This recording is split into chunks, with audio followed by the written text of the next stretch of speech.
누가복음 5장 1절에서 11절까지 말씀입니다.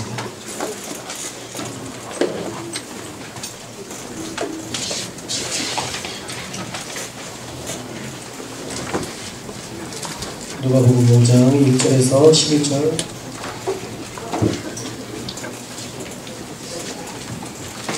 찾으셨나요?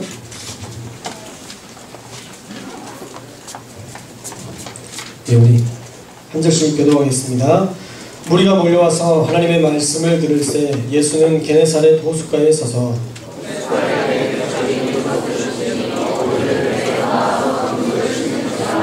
예수께서 한 배에 오르시니 그 배는 시몬의 배라. 육지에서 조금 떼기를 청하시고 앉으사 배에서 무리를 가르치시더니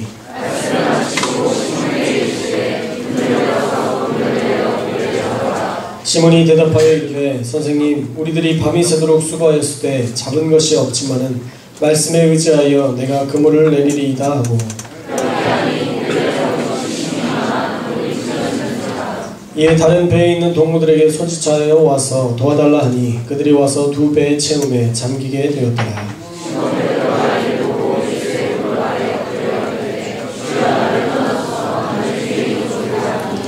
이는 자기 및 자기와 함께 있는 모든 사람들이 고기 잡힌 것으로 말미암아 놀라고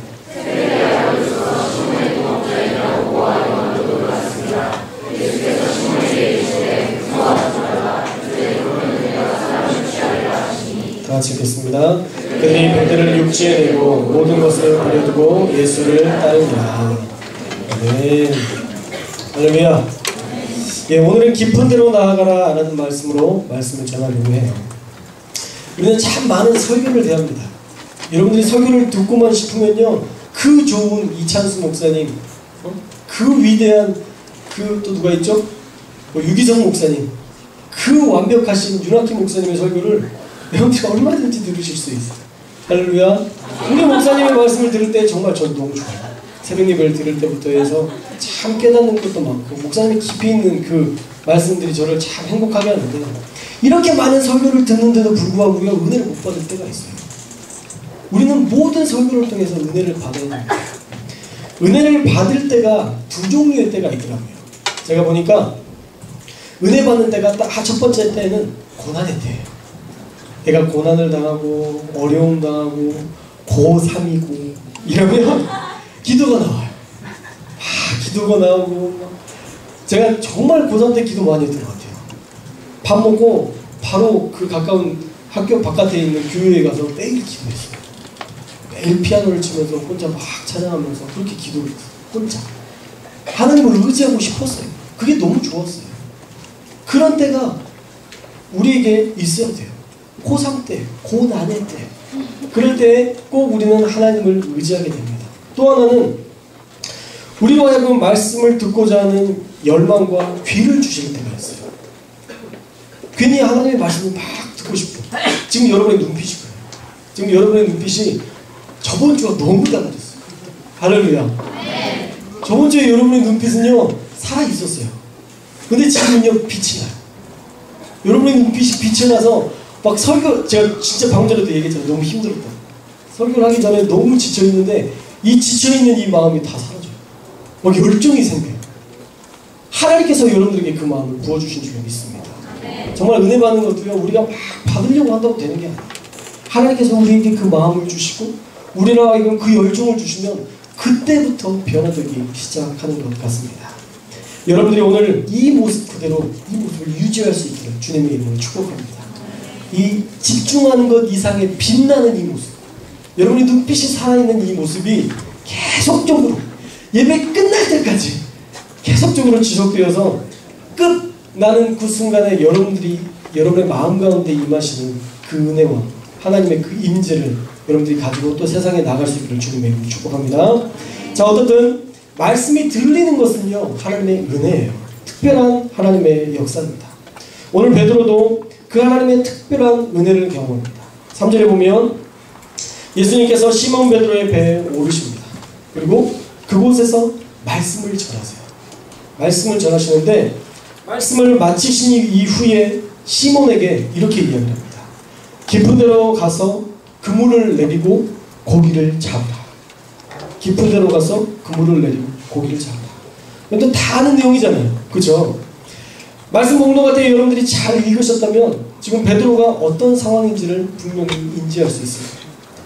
5절에 보면 베드로가 이렇게 고백을 합니다. 우리들이 밤이 새도록 수고하였을 때 잡은 것이 없지만 밤이 새도록 수고했대요. 자, 밤이 새도록 그물을 내렸다고 생각을 해보세요. 어떠세요? 피곤하죠? 지금 제 상태예요. 딱 내 상태예요. 지금 밤이 새도록 내렸는데 만선이나 됐으면 괜찮아요. 이거 막 잡히는 대로 물리면 오 이거 장난 아니야. 계속 내려. 안 힘들죠. 왜냐면 그 재정으로 또 뭘 사 먹어도 되고 좀 몸이 좋은 것들을 본보신할 수도 있고 뭔가 수확이 있으니까 기쁨이 있잖아요. 근데 밤이 맞도록 수고했는데 잡은 것이 없대요. 얼마나 지치고 피곤한 상황인지 우리가 알 수 있습니다. 지금 너무 피곤해요. 남의 말을 들을 수 있는 그런 상황이 아닙니다. 그런데 베드로가 순종하기로 결단합니다. 무엇이 베드로로 하여금 순종하게 하였을까? 그렇게 피곤한데 어떻게 예수님이 깊은 데로 그물을 던지시오. 그랬더니 내가 잡은 것이 없지만 순종하겠습니다. 그리고 한 번 더 그 그물을 던질 수 있었을까? 어쩌면요 예수님의 직업이 목수라는 것을 알았기 때문에 기분 나빴을 수도 있어요. 여러분들이 전공을 했어요. 국어를 전공했는데 수학 전공한 사람이 너 지금 언어가 틀렸어. 짜장면이 아니라 자장면이야. 막 그러면서 계속 뭔가를 지적질하고 그러면 어때요? 기분이 좋겠어요? 내가 이 음악을 전공해가지고 너무 열심히 하고 있는데 전혀 전공하지 않은 애가 발음 틀려. 피치가 떨어지는데 기분 나쁘잖아요. 그거랑 똑같아요. 예수님이 지금 베드로는 어부였고요. 예수님은 목수셨어요. 전혀 다른 직업의 그 분과에서 그분이 깊은 데로 그물을 던지요. 많이 들어봤죠?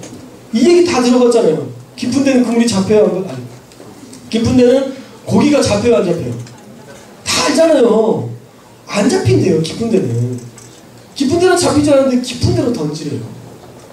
도저히 그 말을 들을 수 없는 상황이고 들어서도 들을 필요도 없는 어쩌면 그런 상황이고 피곤해서 안 듣겠다고 거절할 수도 있는 상황이에요. 그런데 베드로는 순종합니다. 다시 말씀을 묵상해 보니까 8절이 그 해답인 것 같아요. 8절 말씀 한번 볼까요? 8절 말씀 띄워줄 수 있나요? 지금 어떻게 띄워주실래요? 8절 말씀 안 되네? 네, 우리 성경을 보고 한번 8절 읽어보겠습니다. 8절 말씀 시작. 시몬 베드로가 이를 보고 예수의 문 앞에 들여 이르되 주여 나를 떠나소서 나는 죄인이로소이다. 아멘. 너무 생뚱맞아요. 시몬 베드로가 고기를 많이 잡았어요. 너무 많은 고기, 생각지도 않은 고기들이 잡혔어요. 그런데 이 베드로가 갑자기 하는 말이 주여 나를 떠나소서 나는 죄인이로소이다 라고 얘기해요. 물고기 많이 잡히는 게 회개의 기회가 될 수 있나요? 여러분들이 로또가 당첨이 됐어요. 근데 돈을 많이 벌었어요. 그런데 주여 나를 떠나소서 나는 죄인으로소이다 이럴 수 있어요? 아니잖아요. 너무 문맥적으로도 안 먹고 뉘앙스에도 전혀 맞지 않는 이 본문이 나와요. 왜 만선이 됐는데 나를 떠나소서 나는 죄인으로소이다 라고 얘기를 했을까? 만선에 어떤 의미가 있는 게 아니에요. 이것은요 베드로가 고기를 낚기 위해서 계속 그물을 던지면서 그가 예수님의 말씀이 들렸다는 거예요. 예수님이 음성이 들리기 시작해서 그물을 던지지만 건성건성 던지고 그 말씀에 집중한다. 계속 말씀을 들으면서 이 일을 감당했다라는 것입니다. 나를 떠나십시오. 저는 죄 많은 인간입니다. 이렇게 같이 있는 것조차 죄송합니다. 라는 이 고백을 할 수 있었던 것은 3절에 예수님께서 배에서 무리를 가르쳤다. 그 가르침을 들었던 베드로가 바로 변화되었다라는 것입니다. 분명한 것은 베드로의 귀에 들려졌던 그 말씀은 그가 회개할 수밖에 없는 은혜의 말씀으로 들려졌을 것이라는 것입니다. 그런 밤새 고기잡이를 헛당쳤기 때문에 아주 피곤하고 지쳐있는 상태. 어쩌면 말씀을 들을 귀는커녕 체력도 다 떨어져 있을 그런 상태였을 겁니다. 하나님이 베드로에게 은혜를 주시니까 그 피곤한 상태에서도 말씀에 조금씩 들리기 시작하고 이 말씀에 점점 기울이기 시작하면서 순종하고자 하는 열망이 생겨서 예수님께서 깊은 데로 그물을 던지라 말씀했을 때 바로 그가 순종할 수 있게 되었다라는 것입니다. 사랑하는 여러분, 여기에서 우리가 겪는 교훈은 이것입니다. 베드로보다 피곤하지 않기 때문에 우리는 졸아서는 안 된다.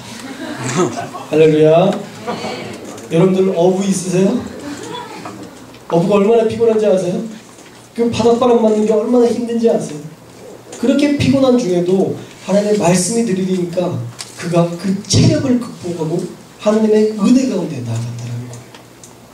우리가 가끔 착각하는 게 있어요. 피곤하면요, 자야 된다고 먼저 내 스스로를 위로해요. 오늘은 진짜 얘가 오면서 이미 결단해요. 그렇게 하기로. 내가 오늘은 자리라. 나는 자리라. 무조건 오늘은 자야 된다. 그래야 또 다른 사역을 할 수 있다. 안 자면서도 할 수 있습니다. 그 말씀에서 여러분들을 변화시킬 말씀이 있을 수 있어요. 제가 다윗의 장막이라는 집회 90인가 80인가 이 녹음하는 그 집회에 갔었어요. 세미나로에서 10만원인가 얼마씩 내고 거기서 막 찬양하고 그게 이제 녹음이 그 찬양 집회 현황 자체가 녹음이 돼서 나중에 팔고 막 이러는데 이틀 갔는데 너무 화가 나기 시작한 거예요. 다윗의 장막이 나를 이용한 것 같은 느낌. 내가 크게 불러줘서 이 사람들에게 내가 도움만 주는 느낌. 왜냐하면 집회가 그렇잖아요. 집회가 막 아무 이름 막 그런 거 없이 막 하나님을 찬양하고 예배하고 막 하나님의 임재 가운데 들어가고 막 기도하고 막 이래야 되잖아요. 근데 이 음악을 녹음하면서 하다 보니까 다시 갈게요. 이게 있는 거야. 그러니까 이게 둘째 날까지 딱 하면서 마음이 딱 무너졌어요. 그래서 에이 셋째 날은 안 가야 되겠다. 우리 형이 셋째 날 제일 좋다니까 그래도 가자고 그러는데 첫째 날 둘째 날 가봤더니 똑같아. 셋째 날도 분명히 똑같을 거야. 안 가. 그리고 형만 갔어요. 놀라운 사실은요, 엄청난 역사가 일어났대요. 지금까지 다윗의 장막 역사 중에 가장 하나님의 임재가 강력했고 가장 성령이 충만했던 시간이 그 시간이었대요. 너무 아까운 거예요. 그냥 만약에 갔더라 그러면 거기에서 그 하나님을 예배하고 더 크신 그 막 임재를 경험하고 그렇게 할 수 있었을 텐데 내가 미리 포기한 거예요. 내가 미리 피곤하다고 안 가버린 거예요. 여러분의 예배가 그럴 수 있어요. 그래서 그 예배를 여러분들이 소중하고 모든 예배를 소중하게 여기라는 거예요. 요한 웨슬리가 만약에 로마서 말씀을 성경을 펴지 않았으면 그 인생이 변화되지 않았을 거예요. 그때 귀찮아서 한 번 닫아버렸다면 그 말씀을 그에게 받아들이지 못했을 것이고 정말 이 성결교단과 감리교단을 세운 그 위대한 사람으로 세계는 나의 교구다라고 외치는 그 엄청난 하나님의 사람으로 세워지지 못했을 수도 있어요. 사랑하는 여러분, 여러분에게 있는 모든 예배가 여러분에게 의미가 될 수 있다는 사실을 명심하십시오. 꼭 큰 목사님, 꼭 좋은 목사님의 말씀만 들어야 여러분의 인생이 변화된다고 그렇게 생각하지 마세요. 오해예요. 인생을 변화시키는 것은요, 단 한순간. 그 한순간을 위해서 우리는 계속 하는 거예요. 여러분 다이아몬드를 캘 때 어떻게 캐요? 그 사금 같은 거 캐는 거 어떻게 캐요? 물이 지나가면서 모래를 가지고 계속 걸러내요. 그 중에 하나 걸리는 거. 그 하나 걸리는 거 가지고 이게 또 이제 수익을 얻기 위해서 계속 하는 거예요. 똑같은 일의 반복. 이게 뭔 쓸데없는 짓이야 라고 한다고 하면 거기에서 다이아몬드를 발견하면 사금을 발견할 수 없어요. 노력하면서 하나씩 세워집니다. 또 우리의 믿음은요, 계속 예배를 드리면서 조금씩 날카로워지는 거예요. 여러분의 예배가 살아있어야 돼요. 그 예배가 살아있으면요, 여러분의 그 칼날이 아주 날카롭게 날이 서게 돼요. 그래서 사단이 오면 그 날선, 예배와 말씀과 하나님의 임재로 날서 있는 그 상태에서 사단을 한 번에 대적할 수 있어요. 할렐루야. 네. 점점 사단의 세력에 무너지는 것 같아요. 안 됩니다. 결단하셔야 돼요. 계속적으로 우리가 싸우고 예배 가운데 하면요, 우리가 그 대적하는 힘이요 대단히 세져요. 여러분 한번 생각해보세요. 여러분이 칼을 들고 나가세요. 싸우자! 탁탁탁탁탁 막 이렇게 칼을 들고 나가는데 칼이 너무 무뎌서 때려 죽여야 돼. 에이, 이를 다 때려 죽여야 돼. 언제 죽여? 우리가 그렇다고요. 예배를 드리지 않고 말씀이 없으니까 때려 죽이려고 하니까 사단이 죽질 않는 거예요. 아무리 해도 잘 안 죽어. 그러니까 하나님이 약하신가? 쓸데없는 또 생각을 해요. 하나님은 강하시고 하나님은 위대하신데 우리의 칼날이 무뎌져 있다. 여러분의 말씀이 무뎌져 있다. 성령의 검, 말씀. 성령의 검이 말씀이잖아요. 성령의 검이 무뎌져 있으니까 때려 죽이니까 세상에서 무슨 일을 해도 잘 안 되는 거예요. 여러분의 말씀이 살아있기를 주님의 이름으로 축원합니다. 여러분의 예배가 살아있기를 주님의 이름으로 축원합니다. 여기에서 잠들어 있는데 세상에서 깨어있을 리 없어요. 여러분의 영이 여기에서 잠들어 있는데 어떻게 세상에서 영이 깨어서 막 하나님의 일을 위해서 영광을 돌리면서 그렇게 할 수 있어요? 안 된다. 이영표 씨의 글을 읽어보셨나요, 요즘? 페이스북에 계속 이영표의 글이 많이 올라와요. 기가 막힌 인사이트들이 있어요. 기가 막힌 통찰력들이 있어요. 그분은요, 몸으로 뛰는 사람이에요. 언어를 배운 사람이 아니라, 국어를 전공한 사람이 아니라 몸으로 뛰는 사람이에요. 그런데 몸으로 뛰는 사람이 그만큼의 통찰력이 있을 수 있는 이유는 하나님 앞에 그만큼 의지하기 때문이에요. 하나님의 말씀을 들으려고 몸부림치기 때문이에요. 그분이 그 말씀이 자기 머릿속으로 생각됐겠어요? 아니에요. 그가 말씀을 사모하면서 들었던 하나씩 하나씩 모든 것들이 축적되는 거예요. 그래서 그 말씀이 결국 이영표가 가지고 있는 영성과 더불어서 함께 녹아져 있게 된다는 것입니다. 여러분이 그러한 삶을 살 수 있도록 예배 가운데, 말씀 가운데 더 깊은 데로 나아갈 수 있기를 주님의 이름으로 축원을 드립니다. 정말 피곤하다 할지라도 미리 내가 결단해서 예배를 먼저 규정해서 그렇게 나오지 마시고, 이 예배를 통해서 나에게 하신 말씀이 무엇이고 또 내가 어떻게 변화될 수 있는가를 여러분들이 기대하면서 이 자리에 나올 수 있기를 주님의 이름으로 축복합니다. 순서와 우선순위의 차이가 조금만 바뀌면 완벽히 여러분의 인생이 바뀔 수 있어요. 하나님이 너무 좋아서 말씀을 잘 듣고 순종하면 여러분의 삶의 기적은 상식이 되고 여러분의 삶의 기적은 일상이 될 수 있어요. 여러분의 삶에 큰 놀라운 하나님의 역사를 통해서 기적이 그냥 상식이 될 수 있어요. 내가 기도하면 다 돼. 그런 건들거림이 여기 좀 있어야 돼요. 잠깐 기다려봐. 내가 기도할게. 잠깐만. 기도하면 다 역사가 일어나는 그런 건들거림이 있어야 돼요. 하나님을 믿는 신뢰함 속에 있어요. 아빠 뒤에 있는 사람의 그 담대함 아시잖아요. 우리 예건이랑 저랑 같이 있으면요, 예건이가 가끔 뭐 이렇게 아빠라는 그것만으로도 되게 우쭐하고, 그러니까 내가 차량 인도하고 내려가면 나한테 딱 달라붙어서 마치 연예인을 대하는 이런 느낌으로 저에게 딱 달라붙어요. 그리고 얘를 이제 태권도를 좀 몇 번 가르쳤어요. 태권도를 파란띠까지 가르쳤어요. 파란띠까지 가르쳤더니 아이들끼리, 우리에게는 예건이는 저의 유전자를 닮아서 길이가 아쉬워요. 우리 아내는 180까지 커야 된다고 하지만 전 모르겠어요. 어떻든 저 때문에 좀 작은데 얘보다 다 큰 애들 당연히 이기는 거잖아요. 당연히 큰 애들이 얘를 당연히 이기는 거잖아요. 근데요, 파란띠의 위력을 놀랐습니다. 우리 아들이요, 너 무슨 띠야? 그랬을 때 나 초록 파란띠, 뭐 이렇게 초록 빨강 같은 띠가 되게 많아요. 근데 단수가 낮거나 띠가 낮으면요, 콧방귀부터 껴요. 녹색 띠냐? 막 이러면서 되게 웃겨요. 그러면서 그 아이가 중투해요. 키는 훨씬 큰 애가 우리 예건이가 이렇게 때리면 이렇게 맞고 이렇게 해요. 되게 신기하더라고요. 하나님을 의지하고 하나님을 신뢰하는 사람은 그렇게 하나님 편에 서서 담대할 수 있어요.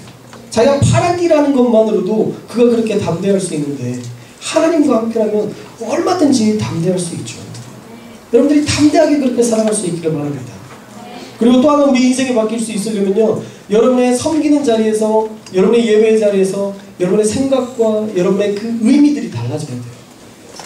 제가 우리 아들에게 예건아, 아빠 목이 너무 마른데 물 좀 갖다 줄래? 라고 제가 부탁을 했을 때 우리 아들이 알았어요. 그리고 물을 갖다 줬어요. 기분 좋으시죠? 어때요? 행복하시죠? 사랑하는 아들이 한숨을 쉬고 눈을 갖다 줬잖아요. 그 모습을 오늘 새벽 예배 설교를 하면서 제가 선포를 했었는데 그게 제 모습이더라고요. 주님의 일을 감당하면서도요, 한숨 쉬고 일을 하고 있고 힘들다고 얘기하면서 일하고 있고 표정은 죽을 상인데 막 봉사를 하고 있어요. 물 갖다 달라고 그러면 하나님이 그 표정을 보고 어떻게 행복하실 수 있겠냐. 하나님은 어떻게 그걸 기쁘게 받으실 수 있겠어요. 사랑하는 여러분, 우리가 지쳐 있어서는 안 됩니다. 봉사를 할 때에도 살아있어야 돼요.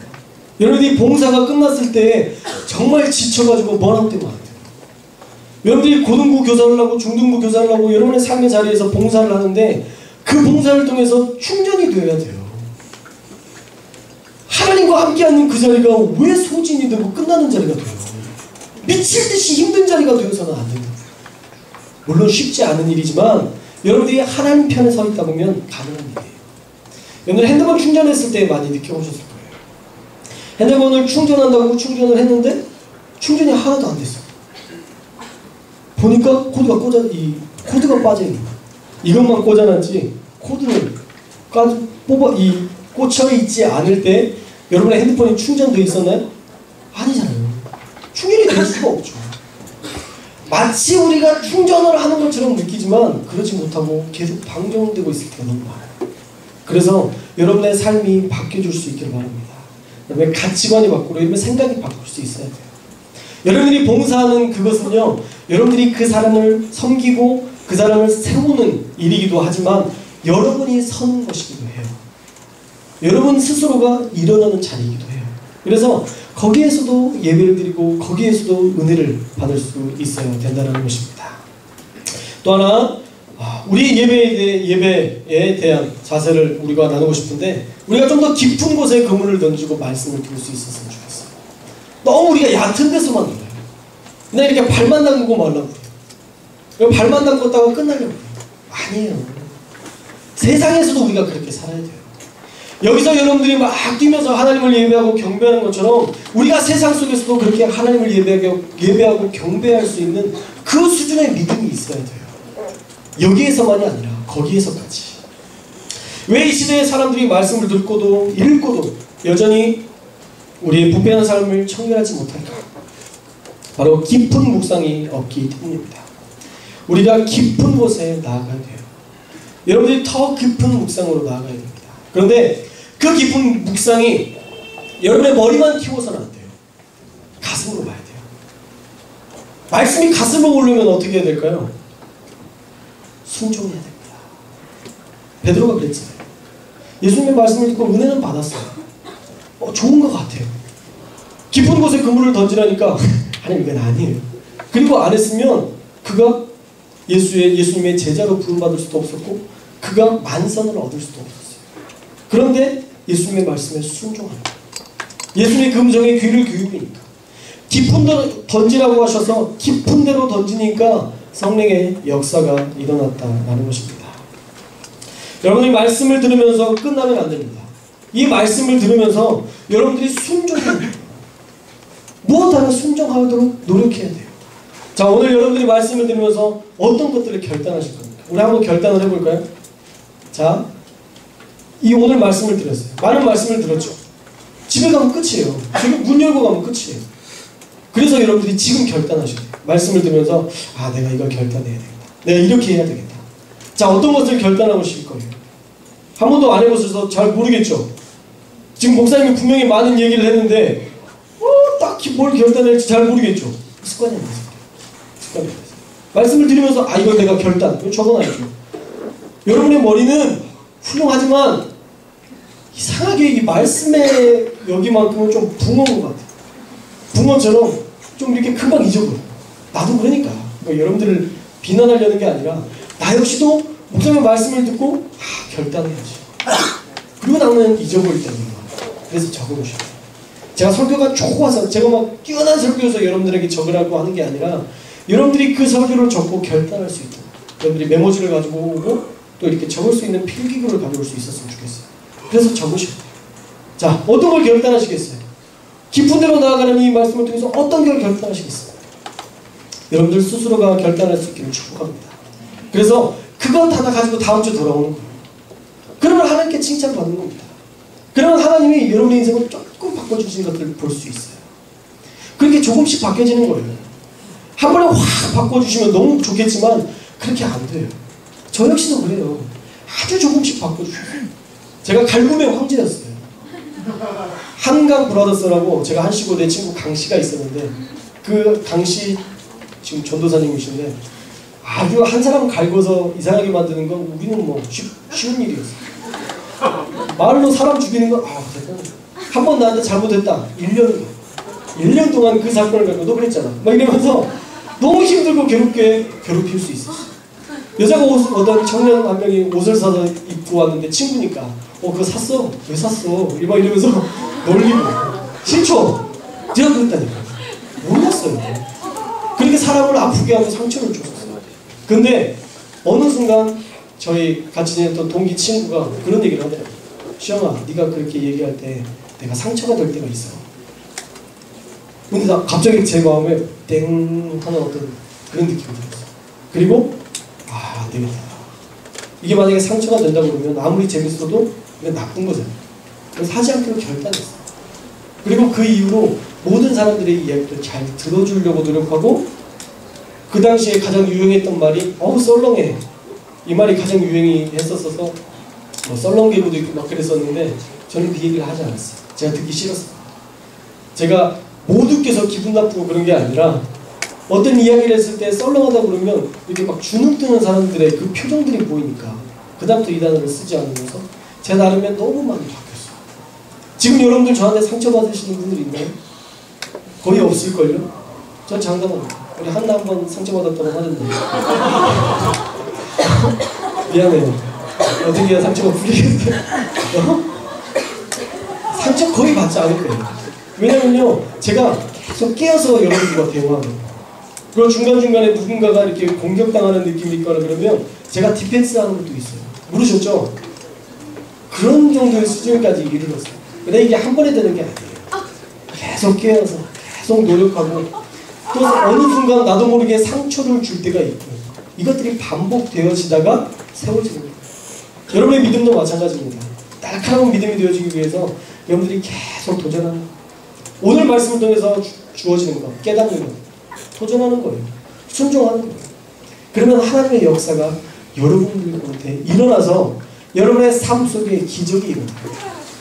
정말 그 놀라운 기적이 여러분들에게 일어나게 됩니다. 사람을 사랑하라고 얘기했을 때 사랑하지 않기로 결단하잖아요. 여러분들 스스로. 우리 아버지는 내가 용서할 수 없어. 내가 이분만큼은 용서할 수 없어. 스스로 그 사람만큼은 제한시키잖아요. 하나님은 이분을 용서할 수 있겠지만 하나님 저는 안 돼요. 저는 하나님이 아니거든요. 죄송해요. 얘는 배제시키고 이 사람을 사랑하지 않아요. 우리가 그럴 때가 너무 많아요. 근데 사랑하기로 결단해보세요. 마음이 바뀌어요. 그 사람에 대한 긍휼한 마음이 생겨요. 소위 말하는 꼴이 보기 싫었는데 그 이후로부터는 그냥 안쓰럽고 괜히 긍휼한 마음이 들어서 있다는 거예요. 그 모든 것 아주 작은 순종부터 시작되어지는 것입니다. 깊은 곳에 그물을 던지기 위해서는 낮은 곳부터 조금씩 들어가야 돼요. 여러분들이 이 진리를 깨달아 아셨으면 좋겠습니다. 그리고 의지적으로 성경을 좀 많이 펴서 말씀을 계속적으로 읽고 저번에 한번 말씀에 대해서 이야기했을 때 막 리스폰스가 있었어요. 반응들이 주여 내가 말씀을 읽고 싶습니다. 목사님 말씀 너무 좋았어요. 제가 정말 말씀을 이제 읽을래요. 저한테 답장도 오고요. 자, 그분들 지금 얼마나 읽고 계세요? 나한테까지 그렇게 카톡에 다 자료 있어요. 우리 이따가 한번 진하게 대화 좀 한번 해봅시다.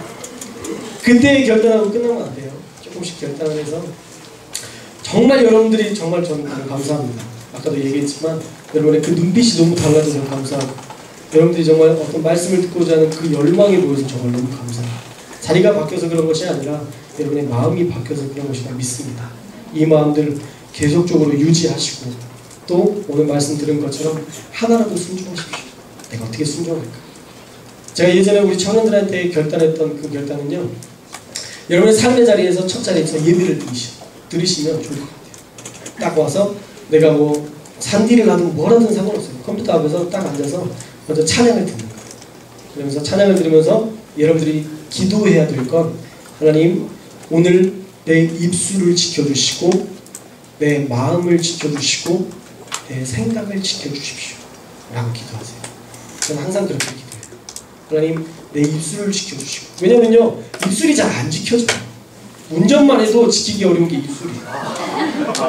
마음 지키는 거 그것도 어려워요.